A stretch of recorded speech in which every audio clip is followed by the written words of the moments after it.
Well, hello everybody. Time for a new project, a similar theme. A lot of you know that I do a lot with these old antique racing carbs, the inline Autolite carbs, and I'm kind of on a quest to make them available to anybody who's a Ford enthusiast that ran a Ford performance engine of the era. And this one is about adapting and developing an intake manifold for the FE series of Ford engines. And I decided that I'd do that by utilizing this piece. This piece is made by Jay Brown. It's a reproduction of old Pro Stock Engineering part that's intake adapter for the FE that was made back in the, I think it was early 70s on that. But the essence of it is that some of you that know FEs know that the intake manifold, the push rods actually went through the intake manifold.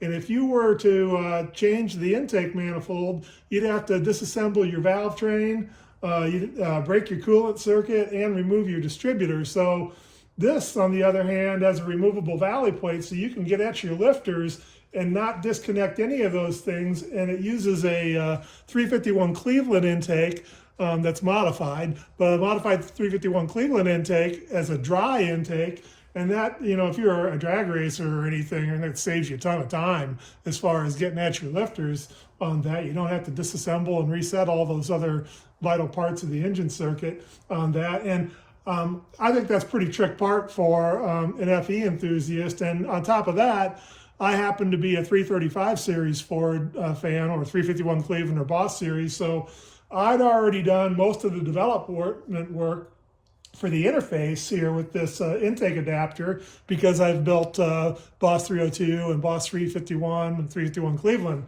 intake manifold. So I figured, hey, what a great way to make an inline carb intake for the FE series of Ford engines. So that's what this is all about, is making a single plenum or a single plane open plenum intake for the inline Autolite carburetor to adapt to this intake. And then, you know, while I was at it, I basically can use that development work for a companion 351 Cleveland, and then just with different deck height and some changes to the model, Boss 302. So it seemed like a pretty good use of my development time to do that. So I'll go on next. I did a lot of layout work and a lot of dimensional work to make sure that it would work with the stock distributor location and all the stock components on that. But we'll take just a quick look next at some of the CAD work that I did leading up to the actual pattern work.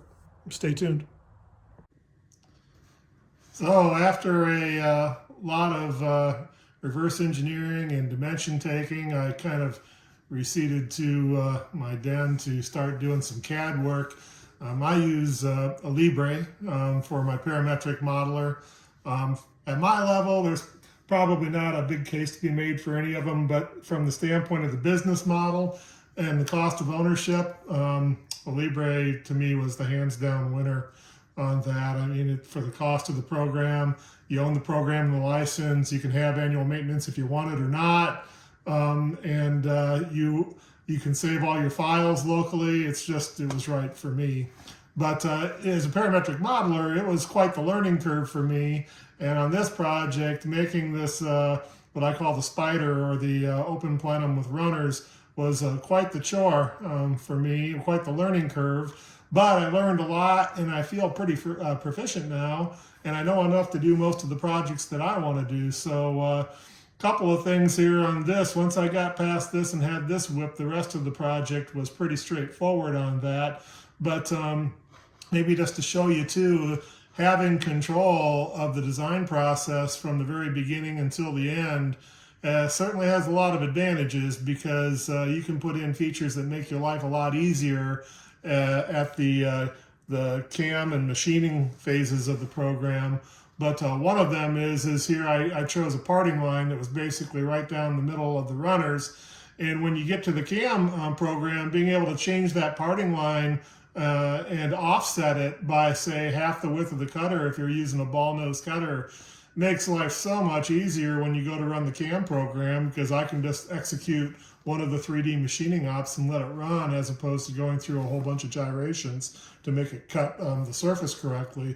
But yeah, if you take a look at this, there was a lot to getting here, and there's a lot of features in this. The cross-sectional area of the runners taper about 20% from the plenum to the window, and of course everything's got to be in the right location to allow distributor clearance and to line up, of course, with all the mounting hardware, plenum volume. There's a lot involved with it, but I used that model basically to get to this point, which is the model with the surface that I used in the CAM program to actually cut the pattern.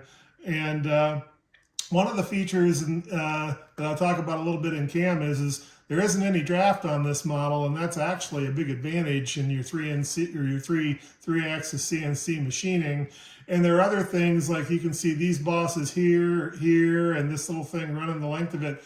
Those are actually holding tabs that hold the pattern and suspend it in that frame while it's being cut. And in CAM-BAM, you can do that automatically in 2D, but not in 3D. So I have to add those to the model. And then the only other thing I added to the model is all these little triangular things that you see here. These are actually for finished machine fixturing, because when I put that thing in the fixture, I turn it upside down and mount it on this surface, but then these runners are just flapping out here in the wind, and I'm able to support it on these little tabs that I put in there. But this little extra work on the CAD side, but when I export it as a surface, I can just import it into my CAD program and literally execute a 3D machining op with a few strokes of the key, and it's ready to rock and roll. And similarly, I did the other parts. This is the plenum to carb adapter there, and you can see the features on that. So anyway, like I said, not meant to be a big tutorial on CAD, CAM, or advertisement for or endorsement of. It's just, it's a pretty substantial learning curve for me from start to finish to get to that. But once you get to the point where you can model your own parts, write your own CAM programs, and you get familiar and comfortable with the CNC machining, I got to tell you, the sky's the limit, because you can basically do anything you want as far as pattern making. So anyway, let's get on. I'll talk just briefly about the CAM software and simulation software that I use, and then on with the project. Stay tuned. Well, as I mentioned, I use CAM-BAM as my CAM program, and I have to say I've had it for I think 3 years now, and it really does everything that I needed to do. It's a very inexpensive package. I think it was $150, and you own the license, no maintenance fee. There's other similar programs out there, but CAM-BAM also has kind of a rudimentary 2D CAD modeling features to it. And I used CAM-BAM for the first 2 or 3 years to do all my 2D and 2.5D machining, and it has a very, very rudimentary 3D surfaces modeling capability, but you'd be amazed. You can really do quite a bit with it, and within just a couple of hours, I was making programs with it, so I had no problem learning it. And the only thing that was a bit of a struggle is I had to make a few tweaks and find the right post processor, but once I did, it just spit G-code files very reliably, and they just work. So getting back to this project, the surface for, say, that spider, I just imported that surface, and you're looking at that surface there, and you can see, let's see here if I can do a little rotation for you. You can see how that surface sits in there on that, and I use some of the features in CAM-BAM to get those silhouette profiles there, because those are bounding regions for the tool paths on that. And it's one thing, I'll tell you, where having control of the whole process from design through the CAD model, through CAM, and the CNC machining, you can really do yourself a lot of favors by the things that you include. As I mentioned, in CAM-BAM, there's automatic features for holding tabs like you see here for 2D work and 2.5D work, but not for 3D, so I needed to model those in. But down here, just as an example, this is the scanline horizontal machining op, and you can see the tool paths there. And, you know, it turns out that that's really all I needed to run on this part was a single horizontal finish pass after a roughing pass. And it was plenty good for foam and for sanding it. So this isn't meant to be a, you know, a CAD CAM tutorial by any means, but maybe just for those of you that would like to make some more sophisticated patterns and get into the CNC work, just to let you know maybe some of the things that are all involved in it. But one of the things that's also kind of interesting is that when you're CNC machining patterns, although you can have draft, you'd really rather not have surfaces that are very nearly vertical or very nearly horizontal, because you can see here the tool paths. When I highlight the tool paths, right here there is no tool path, and that's because that surface is vertical. So if it had draft on it, that ball end mill would want to step down that surface right there, and if it was very shallow, it would be in steps and it wouldn't be smooth. Whereas if it's vertical, it just goes right to the next surface. And so it's an advantage not having draft, because it's easier to get a hold of it and fixture it and whatnot, and it's a lot easier to cut it, but you just have to be mindful of it.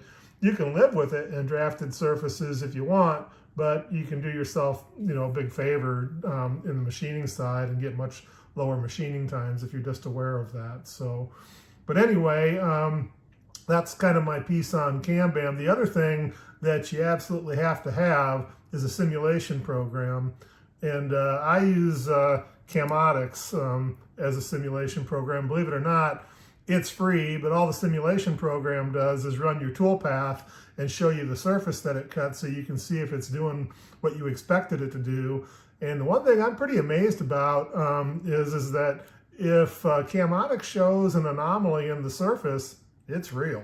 And it sends me back to the model to fix it. And if you didn't, you'd machine a pile of scrap, you know, without a good simulation of your G-code file. And I'll tell you, I use probably 90% and maybe 99% of the time, I just use the file as CAMBAM generates it. I know enough G-code to be dangerous. I know enough to get by. Every once in a while, I do some G-code manipulations after CAMBAM generates the file, but almost always I use them just as is. And you can see here it gives you runtime too, so you can play around with that and the results and try to optimize runtime if you want. Since I make one-off parts, it doesn't make a whole lot of sense to me to spend an hour to optimize a program to save 10 minutes worth of machine time. So when I get a machine program that seems to do what I want, I don't worry too much about it and I just go with it. So, but anyway, that's just a quick 2 cents on CAMBAM and Camotics, the simulation program. And the rest of it is just what CNC hardware you have. And you can see from the videos, I have a Millwright Mega V CNC. It's a hobby machine, but for machining foam, it's got a good size envelope and does pretty much everything I want. So on with the project. Stay tuned.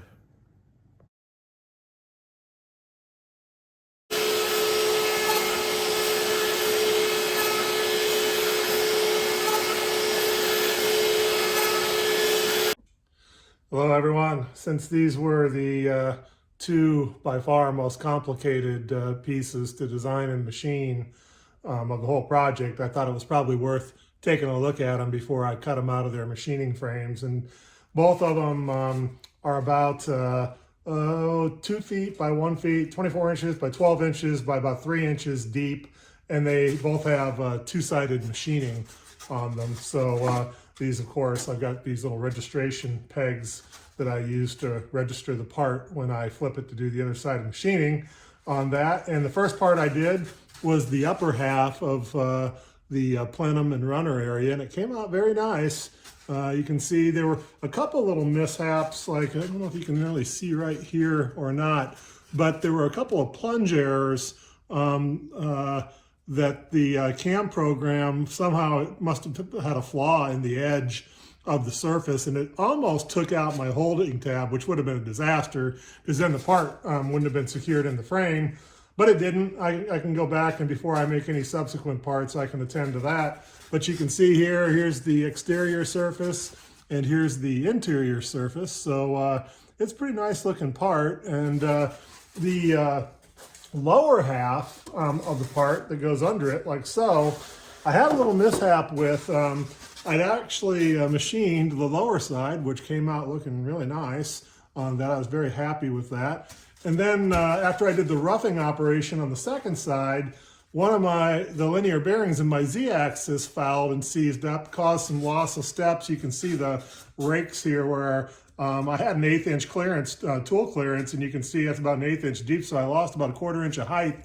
It was a very coarse roughing operation, but 5 of the 8 runners got cut too deep because of the loss of steps and the error, and I had some foul choice words coming out of my mouth because, of course, I'd already machined this side and was on the last kind of home stretch of the project.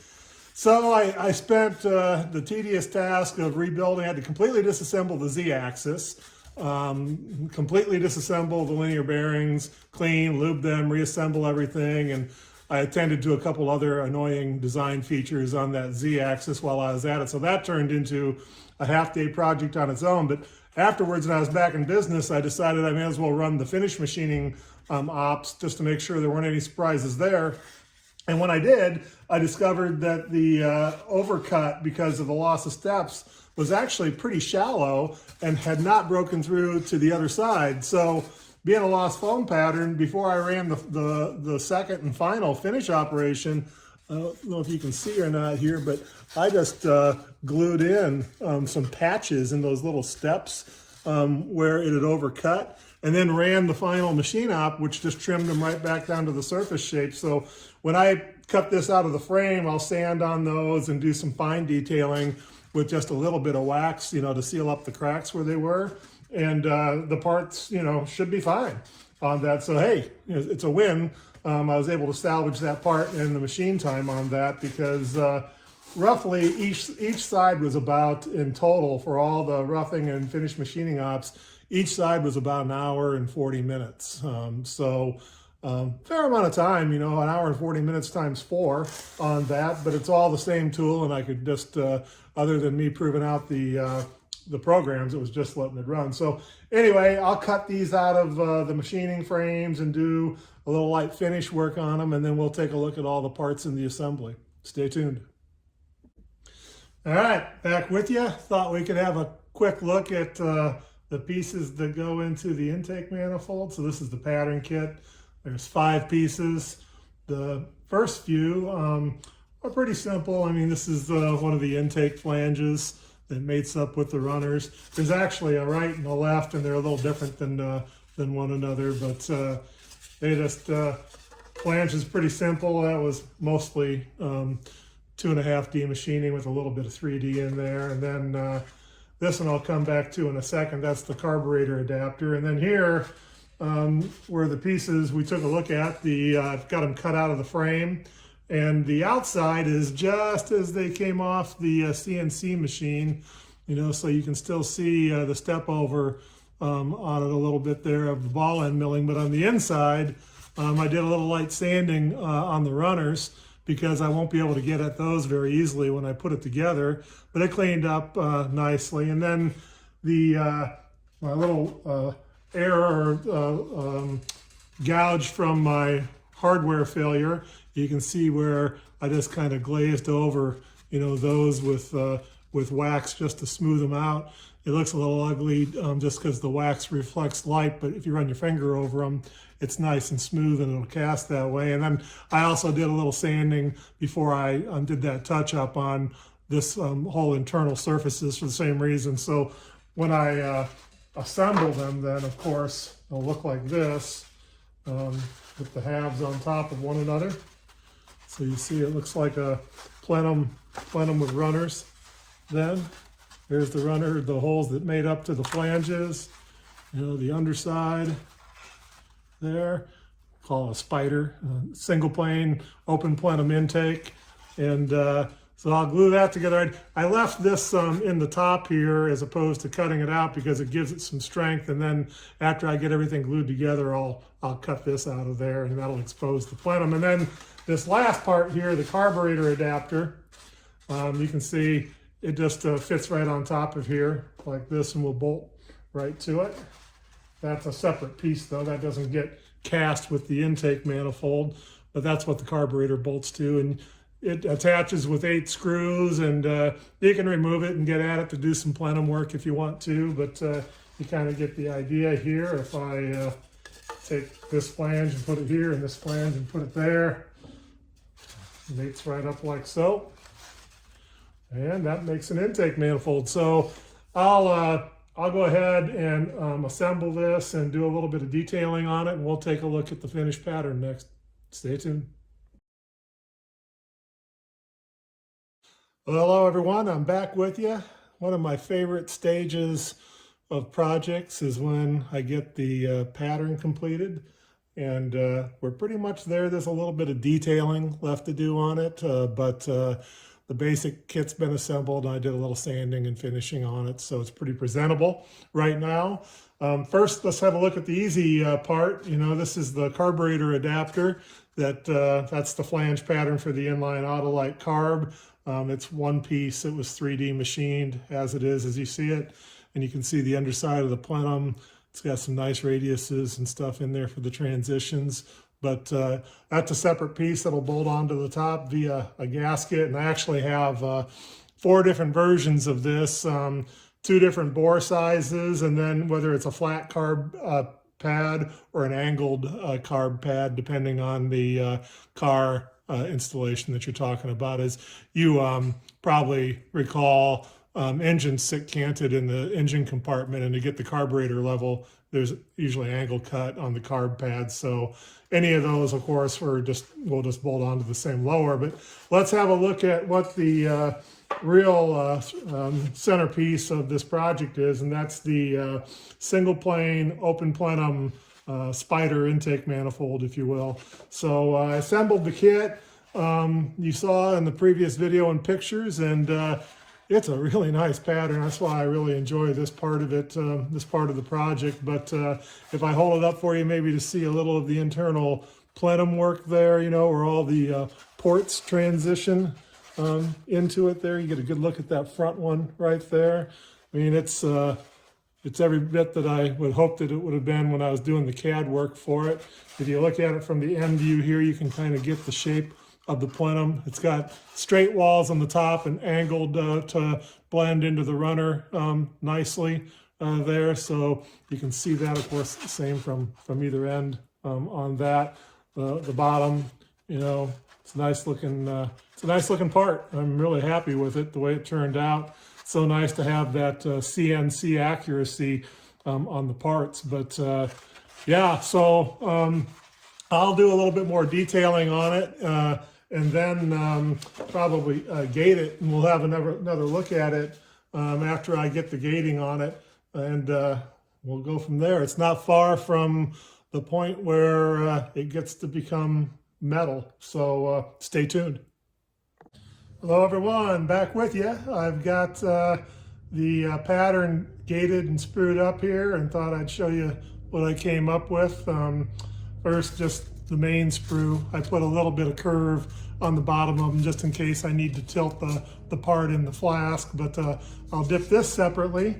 And then I also made the feed branches, the Y, and there's another feed branch up here, and then one that connects the two. And actually, this branch and this connector is just taped right here for now, and taped here.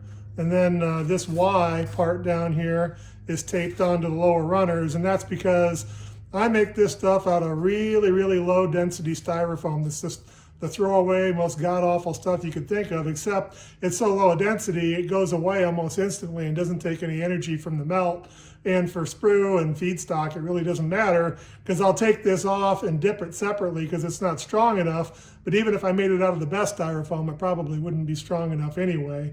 So just to show you what it's going to look like on that. But as far as the rest of the gating, you can see I had a couple runners or gates that run down the top, and they taper down here. So the contact area is the wall thickness, and that makes it a little easier to degate because I just have to cut through the thin section.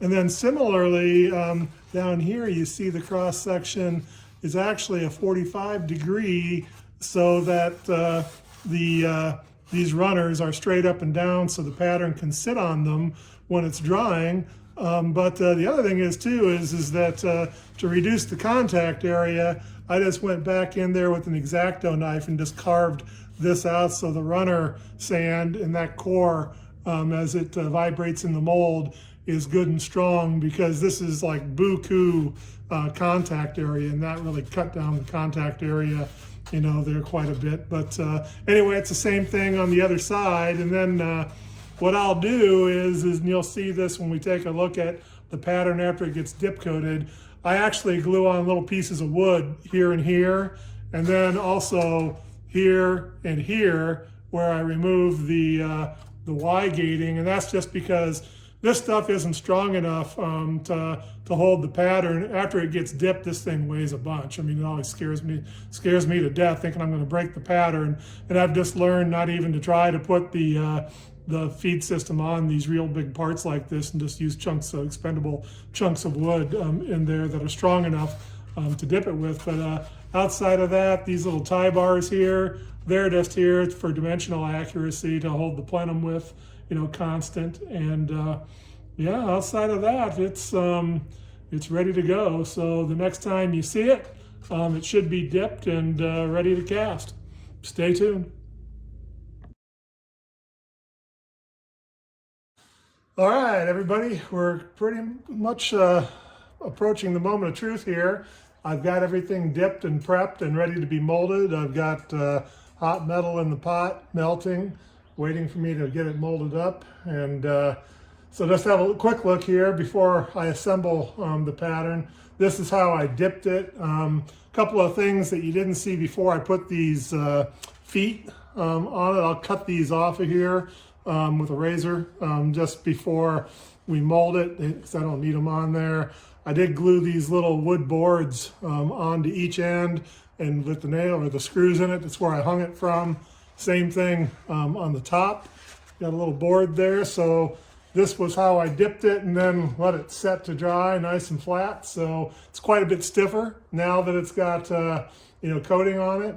And then I did prep all of the pieces of the feed system. So now I've got to glue everything except the sprue on there, and I wait until the very last step in the mold, when it's filled right up to the point where the sprue goes on, because it's just fragile and something looking to get in the way and get broken. But I'll assemble this and take a picture and show you the assembly, and then it'll be time to mold it. Stay tuned. All right, it's the moment of truth. Metal's at temperature, everything's staged and ready to go. Let's see how it goes.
Well, we'll see what we got. It took metal very quickly. You notice there was like no flame, no smoke, which is usually a very good thing on that. I kept the cup full. It seemed like a pretty good pour, and hopefully we've got a good part. I'll demold it and we'll have a look, see what we've got. Stay tuned.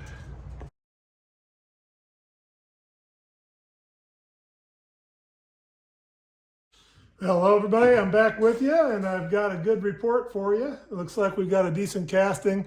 I'll show you a little bit here, but I won't spend too much time until I get it degated and cleaned up. But yeah, if you look at it, it's looks pretty much like the pattern did. You know, it's pretty decent casting. I still have the gating on it. I leave that on there to heat treat it.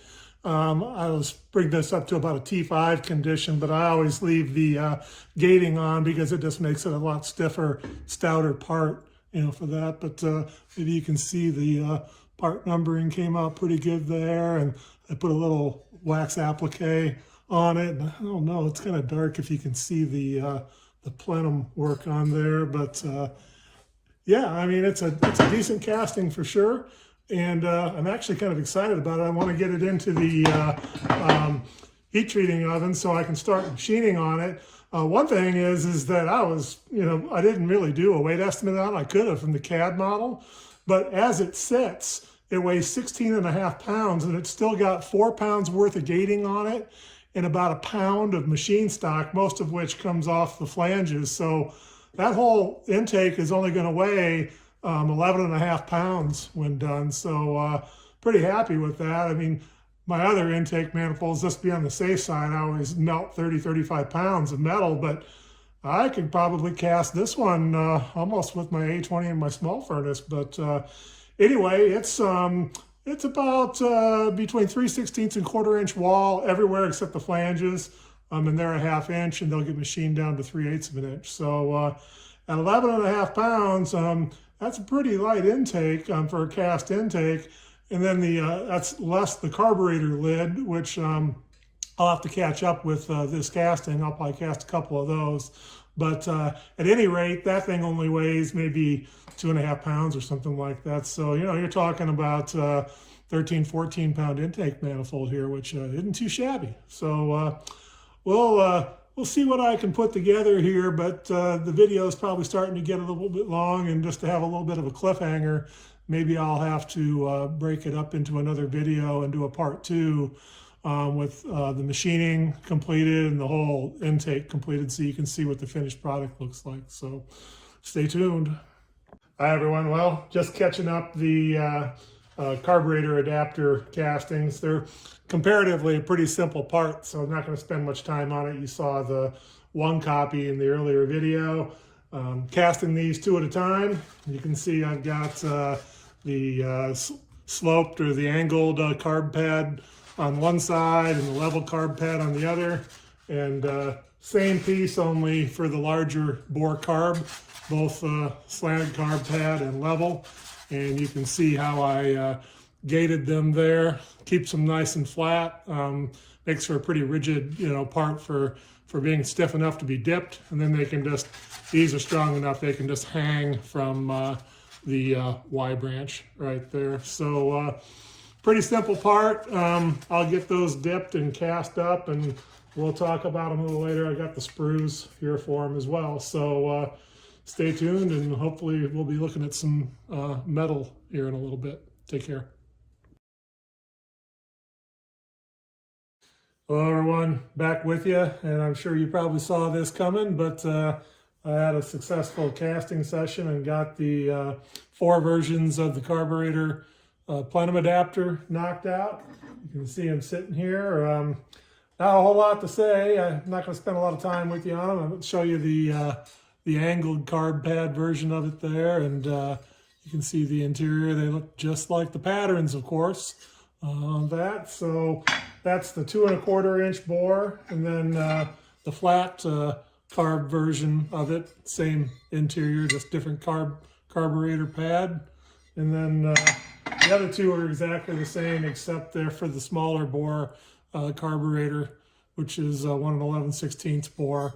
but the shrink is very nice. They line up very nicely with the carburetor bores, and the boss centers are right where they need to be. So I just machined the base and the carb pads on the flat ones. I need to make myself a little fixture, angle fixture, to machine the angled carb flange ones, but I'll do that all in good time here, and we'll take a look at it when we look at the finished machine castings all the way around. Stay tuned.